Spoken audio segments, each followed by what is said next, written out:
Salutations les érudits. Est-ce qu'il vous arrive de vous faire des réflexions assez spécifiques sur One Piece ou même de vous créer des petites théories dans votre coin? Parce que moi oui, ça m'arrive assez souvent.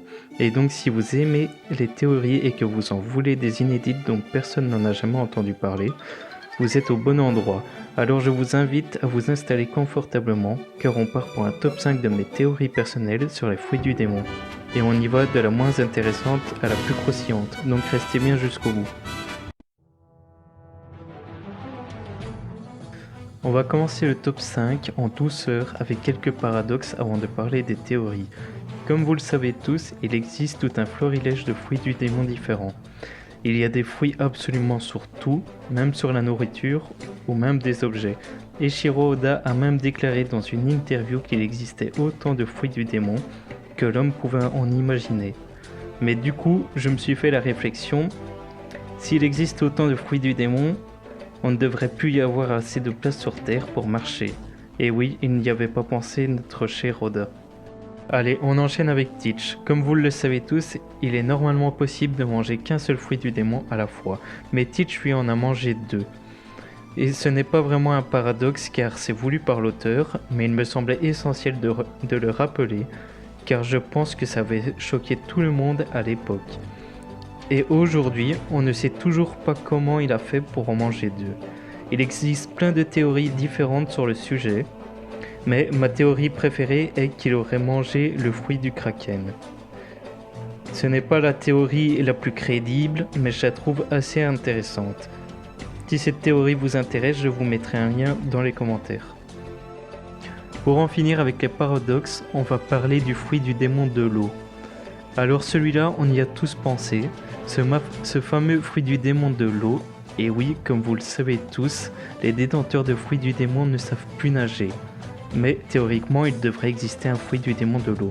Alors ma théorie serait que le fruit existe bel et bien, mais il n'aurait pas les propriétés que l'eau a sur les détenteurs de fruits du démon, mais permettrait cependant de manipuler l'eau normale.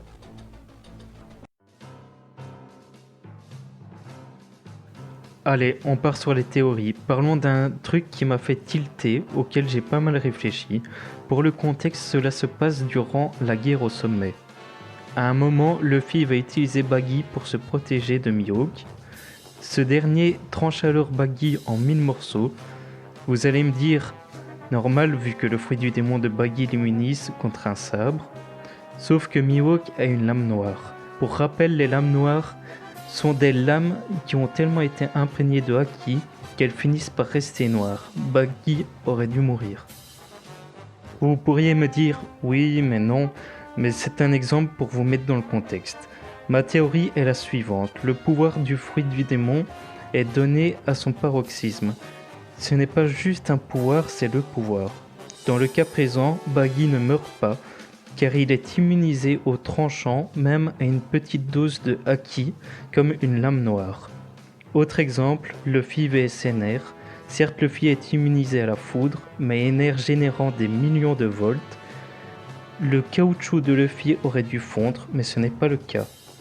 Autre exemple, notable, le fruit de la barrière de Bartolomeo, qui ne se brisera pas face au punch du roi Elisabello, qui apparemment pourrait mettre KO un Yonkou, ou encore résistera à la puissance du coup du grand Oden, or que l'écart de puissance est colossal. Je sens que celui-ci va faire pas mal plaisir à certains et qui va faire réfléchir les autres. Vous connaissez tous Luffy et son légendaire fruit du caoutchouc. Il y a une chose qui m'a souvent été donnée d'entendre, c'est que son fruit est nul, surtout comparé à certains fruits du démon. Personnellement, j'ai toujours trouvé ça faux. Son fruit a pas mal d'avantages et je vais vous le prouver en vous les citant. Pour commencer, celui-là tout le monde l'a vu. Son fruit l'immunise à la foudre et à toute forme d'électricité, ce qui est surpuissant. De plus, autre avantage extrêmement fort, son fruit l'immunise à toutes les armes non tranchantes, n'importe quel projectile non tranchant. Et bien que cela ne soit pas trop montré dans l'anime, Luffy est également résistant, voire insensible à toutes les attaques normales. Pareil, cela vous a peut-être échappé, mais Luffy est également insensible aux chutes et peut également se servir de son élasticité pour éviter de tomber à l'eau, ce qui est pratique quand on a mangé un fruit du démon. Enfin, Luffy a su utiliser l'élasticité de son fruit pour augmenter sa force ainsi que sa vitesse. En conclusion, à partir de maintenant, si on vous dit que le fruit de Luffy est nul, vous saurez quoi répondre. Vous le savez tous, les fruits du démon ont la capacité de s'éveiller, si leur détenteur est assez expérimenté pour y arriver. Jusqu'à présent, il nous a été donné de voir l'éveil des paramécias, qui permet d'altérer l'environnement à leur guise, et à l'instar de Doflamingo ou encore Katakuri. On a également vu celui des Zoan, qui donne une espèce de forme primale à l'effigie du fruit en question, comme pour Chopper ou les gardiens de Impel Down, mais on ne sait toujours pas à quoi ressemblent les Logia. Mais vous connaissez Oda et sa puissance au niveau des foreshadowing. Moi, Oda l'a déjà montré et j'ai tilté durant le combat Luffy contre Ener. Oda a dit lui-même que Ener était ultra fort, avec une prime de 500 millions tout en sachant que sa prime n'a pas pu augmenter vu qu'il ne vit plus sur Terre. J'arrête de vous faire saliver.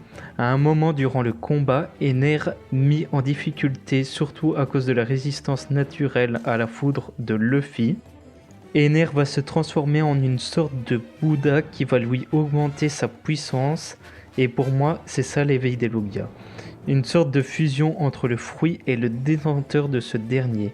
Si on regarde bien, Ener est le seul Logia assez puissant pour éveiller son fruit qu'on a pu voir en difficulté dans un combat. Alors vous en pensez quoi ? Pour finir cette vidéo en beauté, on va parler de quelques réflexions intéressantes sur les possesseurs de fruits du démon. Prenez Law par exemple, il a une prime de 500 millions après Dressrosa. J'ai toujours trouvé ça illogique car comme vous le savez, Law a le fruit du Hopeompenomi et ce dernier a une valeur de 5 milliards. Donc pourquoi il n'a pas une plus grosse prime? Sinon, il est dit que le fruit du démon le plus fort c'est celui de la lave, or qu'en réalité ce devrait être celui de Kizaru, le Pika Pika no Mi au fruit de la lumière. Car oui, ce serait un euphémisme de dire qu'il est 10 fois plus rapide que n'importe qui, et alors imaginez un coup à la vitesse de la lumière.